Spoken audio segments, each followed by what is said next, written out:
अंजलि जब जवान हुई तो इसे इस बात का एहसास हुआ कि वो कितनी खूबसूरत है, और इस बात का एहसास उसे आईने में नहीं बल्कि बाजार में लोगों की उसके ऊपर पड़ती नज़रों ने दिलाया था। अंजलि एक बहुत बड़े इलाके में रहती थी, और वहाँ जहाँ रहती थी उसके घर के आमने सामने बाजार लगता था। जिसकी भी नज़र उस पर पड़ती थी वह अपनी नज़र हटाना भूल जाता था।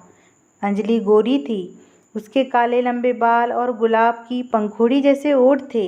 अंजलि एक बहुत ही खूबसूरत लड़की थी। जब इस खूबसूरती का एहसास अंजलि को होने लगा तो उसके मन में गुरूर आ गया था।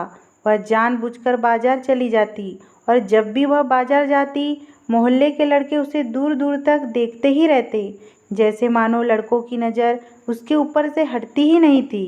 कई लड़के अंजलि का पीछा भी कर चुके थे, लेकिन वह सबके बीच बाजार में कई लड़कों की बेइज्जती कर चुकी थी। बाजार में जब भी अंजलि जाती है तो वह लड़के चुप रहते हैं। असल में वह लड़के अंजलि के लायक नहीं थे।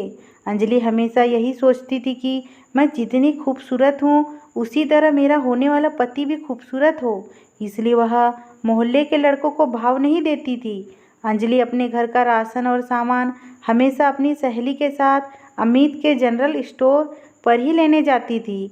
अंजलि को अमित अच्छा लगता था।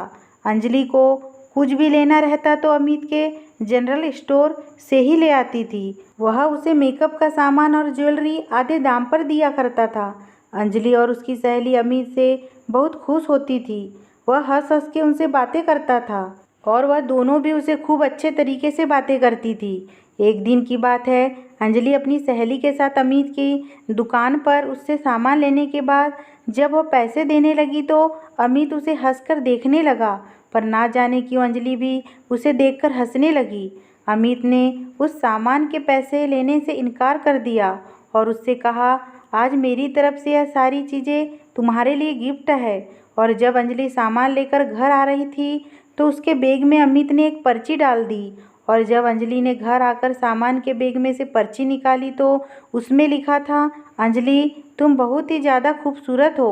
मैं पहले ही नज़र में तुम्हें दिल दे बैठा था, और सच तो यह है कि मैं तुमसे प्यार करने लगा हूँ। और उस पर्ची में नीचे उसने अपना मोबाइल नंबर लिखा था।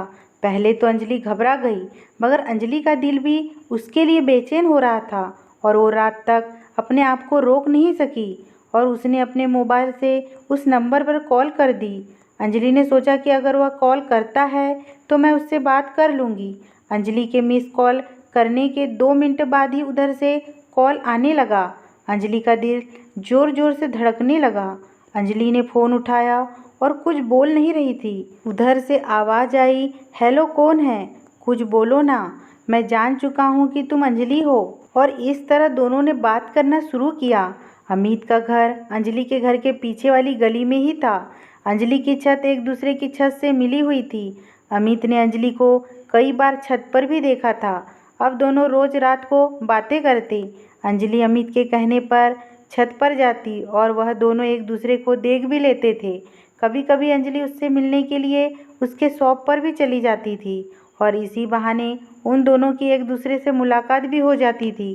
पहले तो वह दोनों दूर से ही एक दूसरे को देखते थे, हंसते थे, बातें करते थे, लेकिन अब धीरे धीरे उन दोनों की बेकरारी बढ़ती ही जा रही थी। और दोस्तों, कहते हैं ना, प्यार को छुपाया नहीं जा सकता। अंजलि के साथ भी कुछ ऐसा हुआ। एक दिन अमित ने अंजलि को जीत करके मोहल्ले के खाली पड़े मकान में बुलाया। अंजलि ने बहुत मना किया, पर उसने कहा कि तुम्हें क्या लगता है मैं तुम्हारे साथ कुछ गलत करूँगा? तुम्हें मेरे ऊपर भरोसा नहीं है क्या? और वह नाराज़ होने लगा। उसकी नाराज़गी अंजलि से बर्दाश्त नहीं हुई। वह मजबूरन अंजलि को उस खाली पड़े मकान में जाना पड़ा।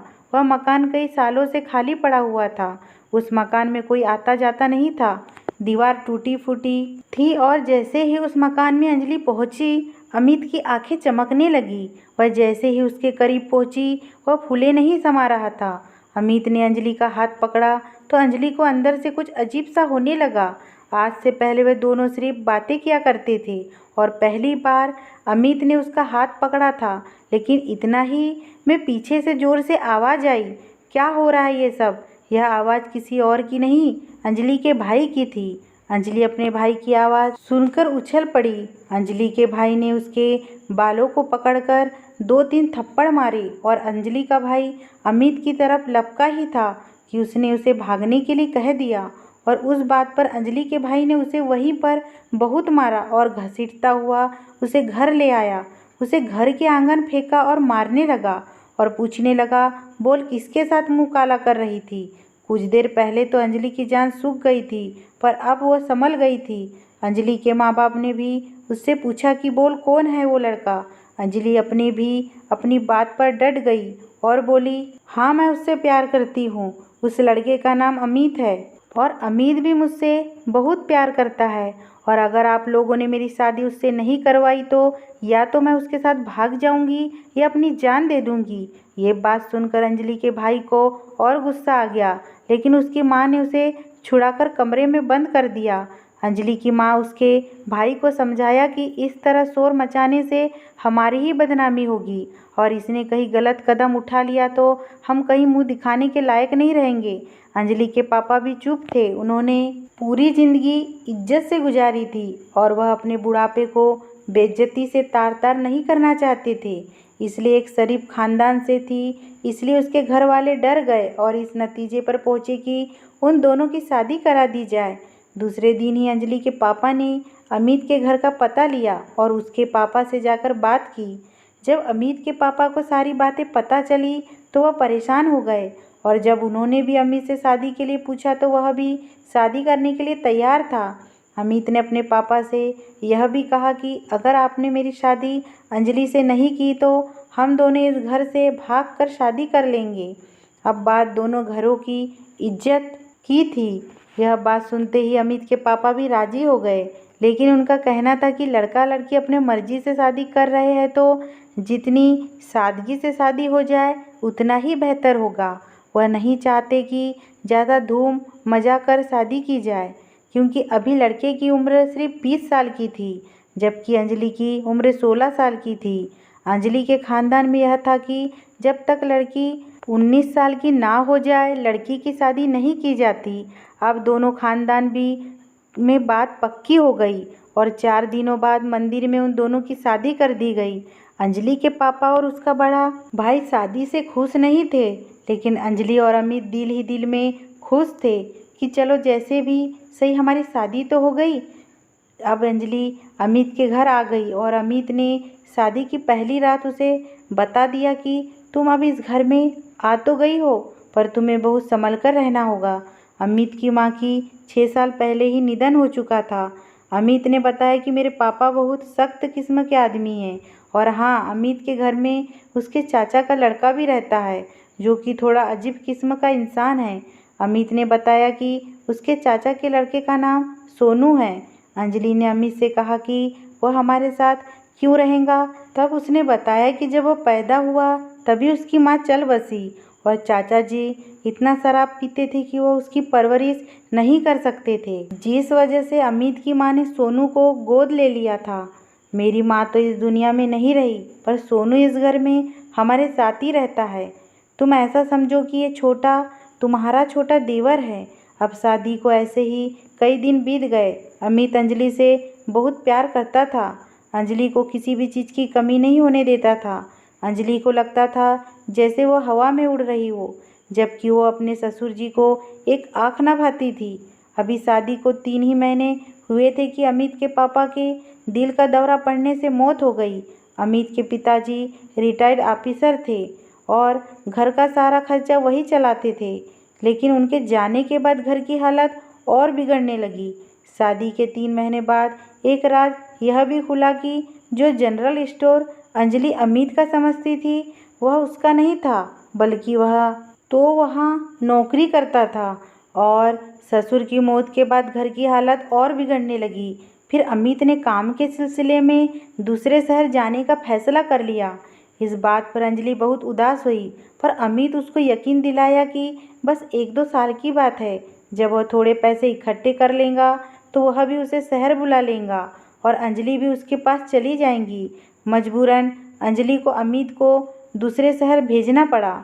एक दिन की बात है, अंजलि अपने कमरे में सोई हुई थी, लेकिन जब उसकी आँख खुली तो उसने देखा कि वो सोनू के कमरे में थी।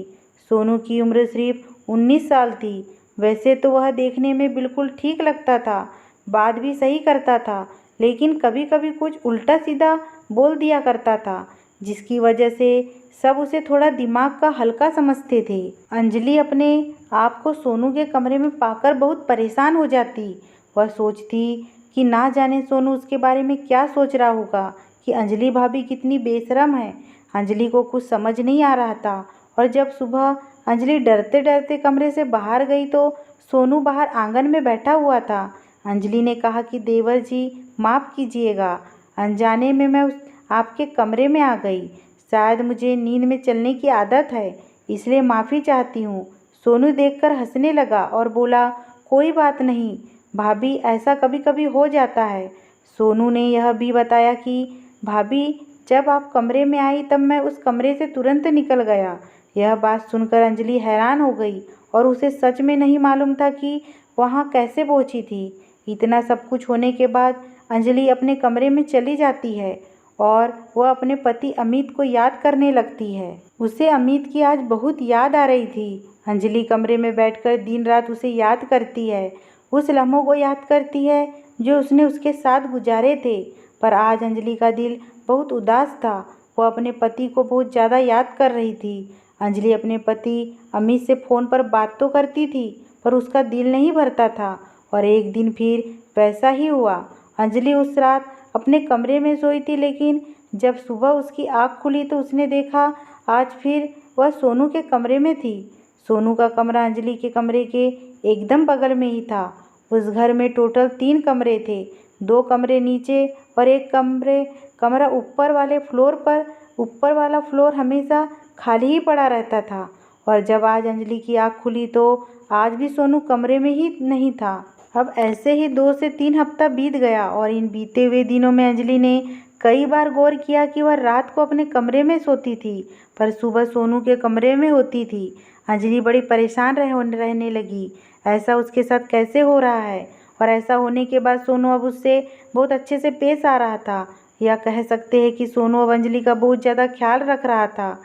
सोनू जब भी बाजार जाता तो अंजलि के लिए फूल और कुछ खाने का सामान लेकर आता और उससे कहता, यह लो भाभी, मैं तुम्हारे लिए लाया हूँ। अंजलि ने उन फूलों को अपने कमरे में सजाया और अमित से फ़ोन करके यह भी बताया कि आपके जाने के बाद सोनू उसका बहुत ख्याल रखता है। अब अमित यह बात सुनता है तब वह बहुत खुश होता है कि चलो, अंजलि का ख्याल रखने वाला कोई तो है। और शायद सोनू के दिल में भी यह बात आ गई कि अंजलि भाभी अकेली है, उसका कोई ख्याल रखने वाला नहीं है, इसलिए वह उसका ख्याल रखता था। आखिर अंजलि रिश्ते में सोनू की भाभी भी तो लगती थी। लेकिन एक दिन हद तो तब हो गई जब सोनू ने अंजलि से कहा कि चलो फिल्म देखते हैं। अंजलि हैरान हो गई कि भला कौन सा देवर अपनी भाभी के साथ अकेले फिल्म देखने जाती है।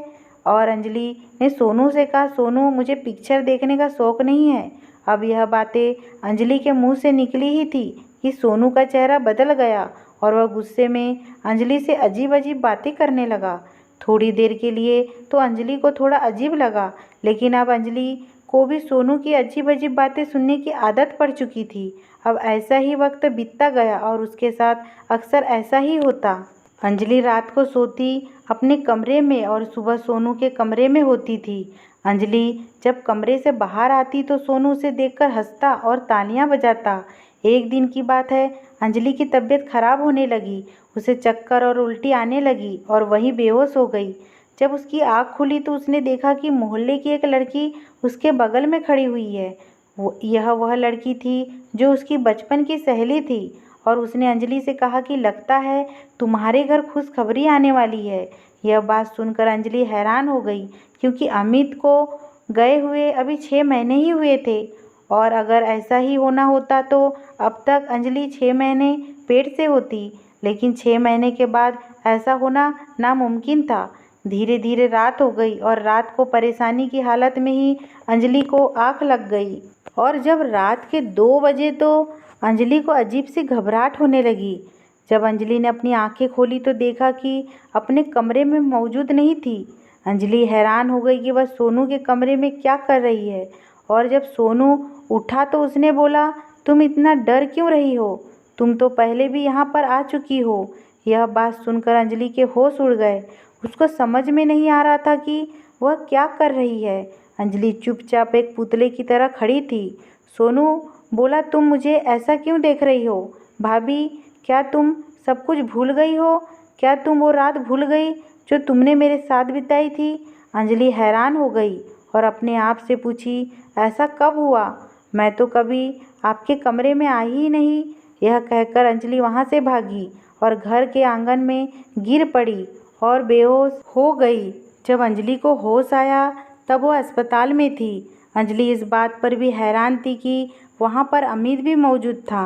अंजलि ने सोचा शायद अमित उसको सरप्राइज़ देने के लिए आया होगा। अमित को गए हुए 1 साल हो चुके थे। अमित को अपने पास देखकर अंजलि फूट फूट कर रोने लगी कि तभी वहाँ पर लेडी डॉक्टर अंदर आई और अमित को देखकर हंसी और बोली, बधाई हो, आपकी पत्नी माँ बनने वाली है। डॉक्टर ने कहा, यह बच्चा 2 महीने का है। यह बात सुनकर अमित के पैरों तले जमीन खिसक गई, क्योंकि ऐसा मुमकिन ही नहीं था। अमित 1 साल से शहर में था। वहीं बगल में अंजलि की सहेली भी खड़ी हुई थी और इस बात को सुनकर वह अपनी सहेली पर यकीन नहीं कर पा रही थी कि अंजलि ऐसी हरकत कैसे कर सकती है। अमित 1 साल बाद आया।